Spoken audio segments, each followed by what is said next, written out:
Assalamualaikum warahmatullahi wabarakatuh. Saya Ariana Zarisha binti Zaharuddin akan membentangkan tajuk Menjauhi Arak, Bab 1 bahagian hadis hukum. Kalam baginda. Akhbarana Haywa qala haddatsani Malik bin Khairin Az-Zubadi anna Malik bin Sa'din Ad-Dujibi haddatsahu annahu sami'a Ibn Abbas yaqulu Inna Rasulullah sallallahu alaihi wasallam atahu Jibril faqala Ya Muhammad inna Allah la'ana al-khamra wa asiraha wa mu'tasiraha wa hamilaha wal mahmulata ilai wa syaribaha wa ba'i'aha wa mubta'aha wa saqiyaha wa musqaha. Artinya, daripada Haywa berkata, Malik bin Khairi Az-Zubadi menceritakan kepada aku, sesungguhnya Malik bin Sa'di At-Tajibi meriwayatkan bahawa dia mendengar Ibnu Abbas berkata, Jibril telah mendatangi Rasulullah SAW lalu berkata, Wahai Muhammad, sesungguhnya Allah melaknat arak, orang yang memerahnya, orang yang meminta diperahkannya, orang yang membawanya, orang yang meminta dibawakan untuknya, orang yang meminumnya, orang yang menjualnya, orang yang meminta dijualkan arak untuknya, memberi minum arak kepada orang lain, dan orang yang meminta dituangkan untuknya. Tuntutan hukum berdasarkan hadis. Hadis ini menjelaskan, yang pertama, arak adalah haram dan golongan yang terlibat dengannya juga adalah haram. Yang kedua, antara golongan yang terlibat dengan arak ialah orang yang memerahnya, orang yang meminta diperahkannya, orang yang membawanya, orang yang meminta dibawakan untuknya, orang yang meminumnya, orang yang menjualnya, orang yang meminta dijualkan arak untuknya, memberi minum arak kepada orang lain, dan orang yang meminta dituangkan untuknya. Seterusnya, pengertian arak dari segi bahasa ialah menutupi. Dari segi istilah pula, setiap minuman yang memabukkan hasil daripada perahan anggur dan lain-lain. Ulama telah bersepakat mengatakan arak adalah haram dan dikenakan hukuman hudud sekiranya diminum sama ada sedikit atau banyak. Hal ini dijelaskan dalam hadis Nabi SAW.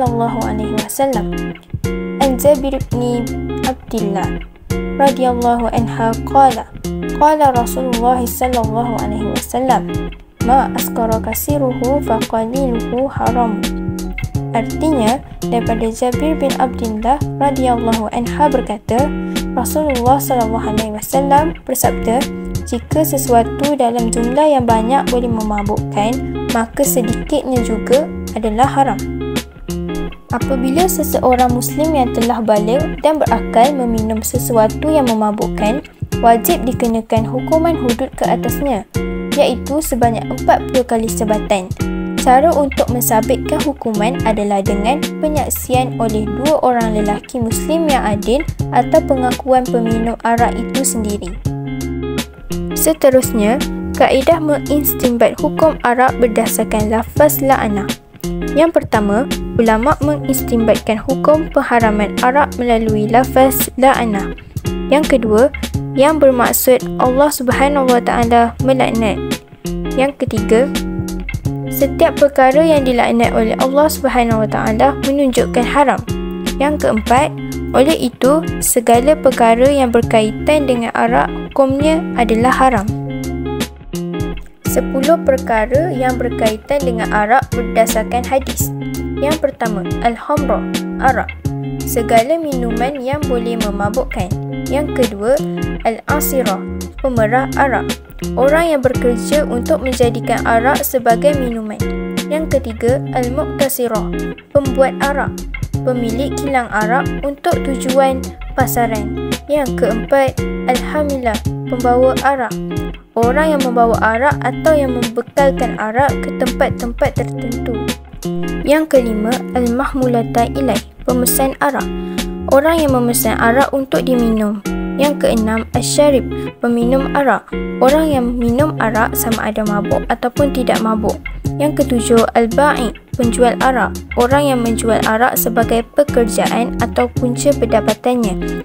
Yang ke-8, al-mubta', pembeli arak, orang yang membeli arak untuk diminum. Yang ke-9, as-saqi, pelayan arak, orang-orang yang menghidangkan arak sebagai minuman kepada orang lain. Yang ke-10, al-musqa, pelanggan arak, orang yang meminta arak untuk dijadikan sebagai minumannya. Kepentingan menjauhi keterlibatan dengan arak. Yang pertama, menjaga akal manusia supaya tetap waras serta boleh berfikir dengan baik dan sempurna.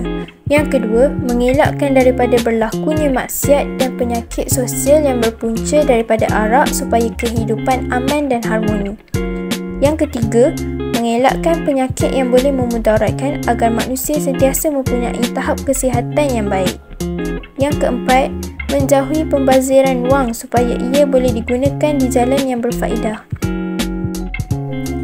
Akhir sekali, langkah-langkah untuk menghindari perbuatan yang berkaitan dengan arak. Sebagai seorang Muslim, kita seharusnya berusaha untuk menghindari perbuatan yang berkaitan dengan arak. Antara langkah yang sesuai untuk diamalkan ialah: yang pertama, mempraktikkan undang-undang yang sedia ada. Yang kedua, menyebarluaskan kempen-kempen menjauhi arak.